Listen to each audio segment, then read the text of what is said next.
Asik. Ya itulah. Oh, jadi ternyata itu adalah kisah di balik lirik lagu Hilang. 90% loh, 90% kenyataan loh. Iya kan? True story, based on true story.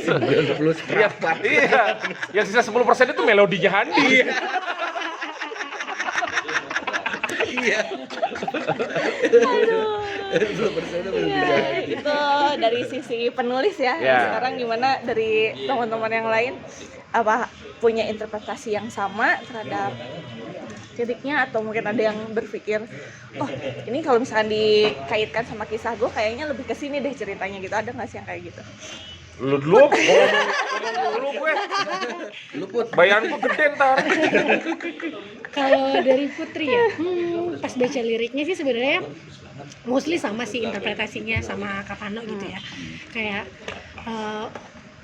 gila nih orang nih mungkin dulunya gitu ya. Dulunya pernah bareng-bareng, terus somehow kepisah entah karena apa gitu ya.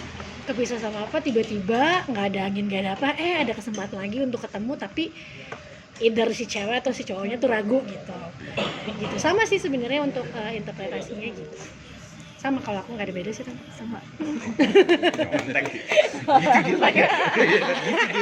Dulu Gak kreatif amat. ketahuan. Pas SD datangnya 7 kurang seperempat. Nah, coba. tapi benar gitu, dan entah kenapa pas dengerin lagu itu tuh, walaupun itu bukan kisah pribadi Putri gitu ya, tapi feel-nya tuh dapet gitu. Feel untuk nyanyi, untuk ngerti tentang gimana si cowok ini atau si cewek ini ya, dari segi Putrinya mungkin ya, yang berusaha untuk meyakinkan tuh dapat banget gitu. Perasaannya nyampe. Perasaan lo nyampe, Kak. Pasti nyampe juga ke dia, Kak. Iya kan waktu Tenang. tag vokal gue bilang, Put, yang bener Put. Dia nyampe ya. Put, Gak nyampe. Nitip nih gua nitip. selami Put, selami Put.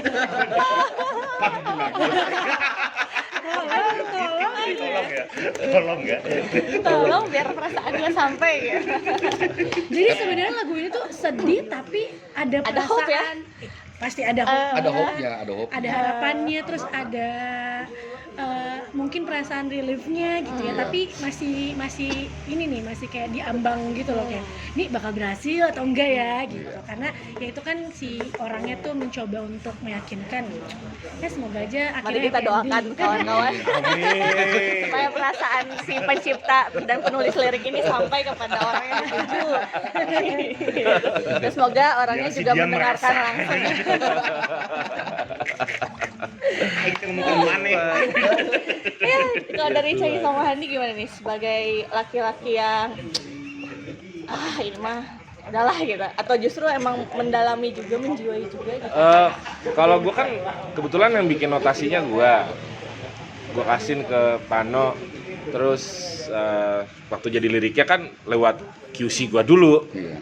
Cocok nggak nih sama notasinya kan? Betul. Kadang-kadang kan ada lirik yang memang butuh notasi-notasi tertentu gitu ya, maksudnya ya nggak mungkin lo cerita sesuatu yang sedih notasinya happy banget gitu. Bisa sih, tapi agak aneh mungkin, tapi bisa. Nah, waktu kebetulan gue nyanyiin dulu sebelum gue kasih ke Putri, kan gue nyanyiin dulu gitu ya. Yang gue dapet vibe-nya waktu itu adalah suasana yang memang suasananya bukan suasana zaman sekarang kalau gue dapet ya. Suasananya adalah nostalgic memang gitu. Dan terkonfirmasi ke orang-orang pas denger, iya suasana nostalgic gitu. Jadi buat gue ini tuh ceritanya cocok banget orang-orang yang dulu pernah ngerasain hal itu gitu ya.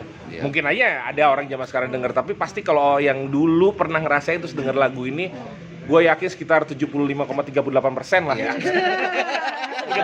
75,38% tuh pasti bisa ngerelate.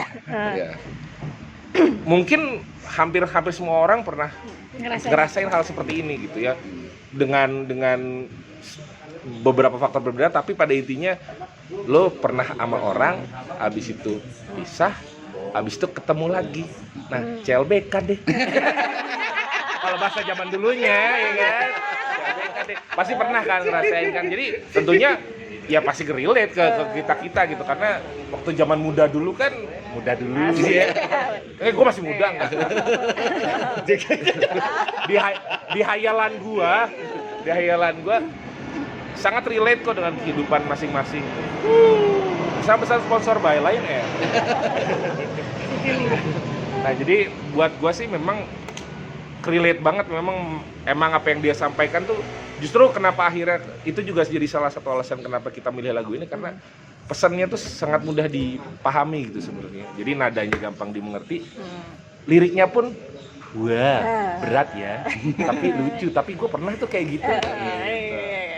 Asik, lihat pasar banget ya. Lihat pasar banget Bisnis banget ya. Kan gue bisnis. Ini dia yang QC. Buat Handi sendiri nih. Coba nih gimana Kak Handi? Wah, kalau Hadi agak pelik sih. Agak pelik. Iya. Pokoknya sore ini kita bakalan gali semua medali. Ini mau rokok dulu ya. Rokok dulu telah. Gimana mau ketemu kembali kalau belum ketemu? Siap. Namanya ketemu kembali udah pernah ketemu. Ya. Jangan diumumin dong. Gitu, Cai. Direkam. Oh iya. Enggak, Hadi yang ngantri banyak gak usah khawatir. Kasihan ya gua. Enggak sih kalau Handi mungkin agak sedikit berbeda dari teman-teman ya.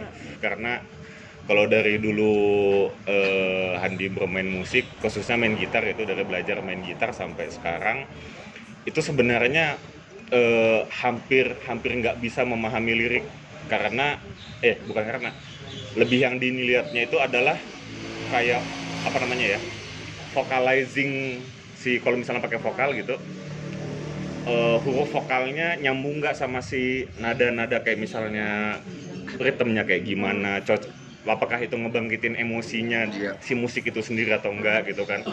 Nah kebetulan karena Ika Tampini juga akhirnya setelah bertahun-tahun Handi tuh ngeband lagi yang menggunakan vokal. Jadi beberapa tahun kemarin kan main instrumental, terus tiba-tiba dikasih musik yang ada vokalnya lagi, itu kayak ada suasana baru yang kebentuk gitu. Jadi biasanya tuh dulu ketika ya sampai sekarang sih, misalnya ada misalnya ada nada, ada kata, terus diiringin dengan tiba-tiba ada suasana drum mukul simbal, gitar, distorsi kenceng, itu kadang-kadang walaupun nggak tahu liriknya tapi jadi merinding sendiri. Nah gitu.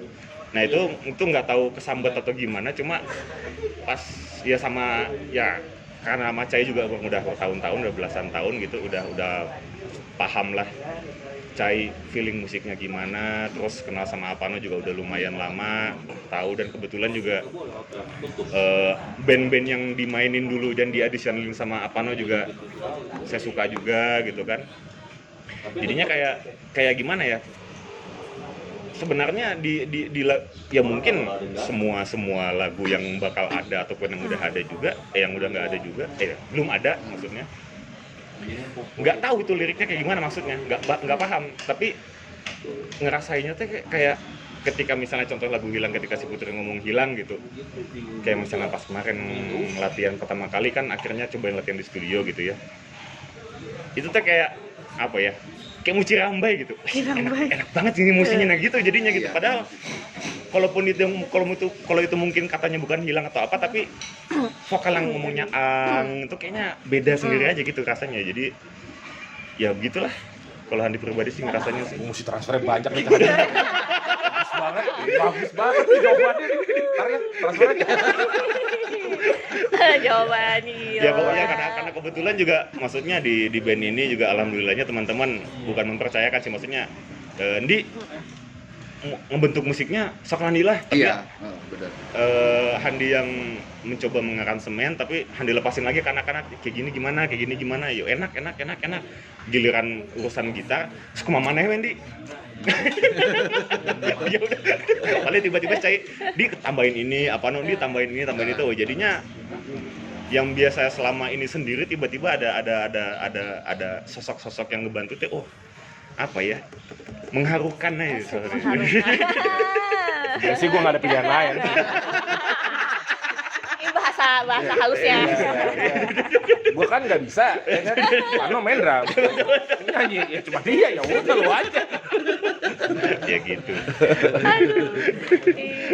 Iya, oke deh. Wah, ternyata banyak makna yang dalam banget juga ya di balik si single Hilang ini, bener gitu, nggak cuma dari segi liriknya tapi ada emosi dan perasaan tertentu yang dimasukkan ke dalam single Hilang ini. Yes. Dan itu mungkin yang teman-teman belum tahu, dan setelah mendengarkan ini teman-teman jadi tahu juga Yeah. seperti itu. Nah, ngomong-ngomong soal pembuatan materi ini untuk Katampi, kalian gimana sih, kayak apakah setiap orang ngasih kontribusi kayak misalnya, gue punya materi nih, misalnya si Putri, gue punya lirik nih, bikinin dong, ya, atau misalnya bareng-bareng kita mau bikin apa ya gitu. Jadi begini. kita bongkar dalamnya mata. Kurang ajaran dua orang ini. Ini gua bongkar. Kurang ajaran dua orang. Kurang ajaran dua orang ini ya. Apa no dan Cai nih kelakuannya. Tiba-tiba telegram, "Ces, Di, gua ketemu notasin oke. Cuma sepotong ref nana. Lanjutannya gimana? Ya terusin nanti." Setelah lagu jadi, Put, ini lagunya. Kan gak enak ya. Mending kalau udah enak nyanyinya. Main masih palas-palas kemana-mana. Ayo ngajin aku Cuma cuplikan gitu. Tapi emang iya semuanya sih. di situ. Aku soalnya gini, gua tuh nggak bisa main gitar, tapi gua bisa bikin lagu. Kalau Cai dia bisa main gitar, dia bisa bikin lagu juga. Nah, kadang tuh kalau misalnya ini ada notasi nih, kan kalau gua kan selalu direkam kan, direkam gitu, nah, di naon ieu teh kan, Ini naon. tolong cariin chordnya. Ya begitulah. Ya kalau materi kebetulan gua sama Pano kan sekarang tinggal serumah. Jadi emang dari waktu lebih banyak sama Pano dibanding sama Handi sama Putri. Nah, namanya inspirasi kan datang kapan aja. Maksudnya gak dibikin-bikin juga gitu. Kayak kemarin ada contohnya, kita habis dari sini, habis capek jualan, kan bisnismen ya, jualan gitu kan. Terus pulang capek gitu. Gue udah leg-log gitu depan TV. Si Pano juga lagi pakai earphone gitu. Terus tiba-tiba nggak tahu kenapa gue ngambil gitar. Terus jadi notasi, terus kata dia, enak tuh, lanjutannya gini, iya gini enak. Oke, kita rekam, besok ketemu Handi, Nindi. Ya gitu. Jadi emang seringnya itu, jadi antara kita tuh kreatif dan malas. Dan malas. Enak nih nadanya nih. Lanjutannya kasih Handi aja. Nah, itu Pokoknya dia. bagian susah. Makanya kan tadi aku bilang jadi vokalis band itu challenging banget ya. Itu karena itu udah jadi lagunya, Putin lagunya, gimana ya? Rasanya gimana ya? Putri ketiban gulung. Pokoknya Put nyanyinya tuh gini, gimana ya? Gitu itu challengingnya, tapi seru sih karena di situ juga aku belajar banyak sih dari kakak-kakak ini. Ya, Jangan panggil kakak-kakak dong, tahun tuanya. dan teman-teman. Teman-teman. Jadi kebanyakan memang begitu. Dan kalau gue memang lebih banyak bikin notasi. Iya. Pano lebih banyak bikin lirik. Nah, yang ngegabunginnya biasanya emang Handi, dia yang jadi satu lagu full tuh biasanya Handi. Nah, kenapa gue bikin notasi? Karena dulu gue sempat jadi vokalis, jadi gue lebih bisa ngevisualisasiin kalau misalnya Putri dengan range vokal yang begini, ditaruhnya di sini begini gitu. Nanti biasanya Handi kalau ngedenger notasi gue, chordnya nggak enak gitu, gini aja chordnya, terserah, yang penting notasinya gitu. Kalau terserah lu aja, lu atur aja gitu kan. Makanya dia cocok jadi musik director. Dan kebetulan kan kalau Handi ini kan dia sekolahnya sekolah musik. Sekolah musik dia. Jadi dia teorinya pasti lebih bagus lah daripada gue yang Jauh. jauh ya. Best gitaris. Kalau dia emang sekolah musik, jadi emang dia yang cocok untuk Sarjana musik dia.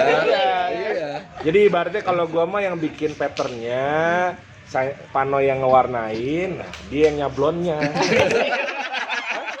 Lo yang jualnya, gimana sih? Jadi sejuang. Udah sales kamu. Cerita tadi sekaligus ngejawab pertanyaan gue yang berikutnya juga, kayak cerita-cerita yang menarik di balik pembuatan materi lagu gitu udah kejawab. Ada lagi ya yang cerita menarik lain yang ingin disampaikan? Yang menarik tuh sebenarnya adalah kita tuh sebenarnya bukan gak niat, nggak tahu kalau band ini jadi seserius ini. Bener. Karena gue tuh sebenarnya kalau gue bikin lagu itu bukan karena pengen bikin lagu, tapi emang hobi aja. Maksudnya tiba-tiba gue pegang gitar bikin lagu gitu. Simply karena gue nggak bisa nyanyi lagu orang, jadi gue bikin lagu aja sendiri gitu kan. Awalnya dari situ. Kata Pano enak, kasih Kandi enak, kasih ke Putri enak. Oh ya udah kita coba deh record gitu kan, kayak band-band pada umumnya aja gitu nge-record. Terus kebetulan banget teman kita sekarang nih, teman main kita nih lingkaran ring satunya tuh orang-orang kreatif semua. Tadi ada yang namanya Mas Ardi itu yang direktur visual kita tuh langsung, oh ininya begini, ini begini. Asik. Dia tuh Kita kaget sendiri kan gitu kan, tiba-tiba jadi aja gitu. Mas Ardi itu di nominasi apa? Nominasi AMI Awards loh. Gak menang sih, tapi ya nominasi, bisa loh. Kan kalau di luar negeri Susah masuk AMI. Oscar nominee kan gitu kan, sama Oscar winner. Ya lumayan lah, AMI nominee dulu kan. Siapa tahu sama Katampi jadi AMI winners gitu. Tapi bisa dilihat ya dari hasilnya ya, Bang. Iya, nah Kayak gitu. jadi orang-orang di belakang layar kita tuh banyak banget yang memberikan jalan. Tadi ada Ardi, ada juga manajer kita, ada Papi Kiko. Iya. Nah, Papi Kiko nih orang yang sudah lama malang melintang di dunia Asik. permusikan gitu, di industri gitu. Jadi kan tentunya beliau lebih tahu daripada gua gimana sih cara bawa band ini ke arah mana, baiknya gimana gitu. Ada banyak orang yang ngedukung gitu. Kita total ada kemarin produksi mungkin ada hampir 12 orang gitu yang ngebantuin kita. Dan kita minim budget, kita nggak punya budget kan. Jadi semua either dipinjemin gratisan sama agak-agak maksa sebenarnya.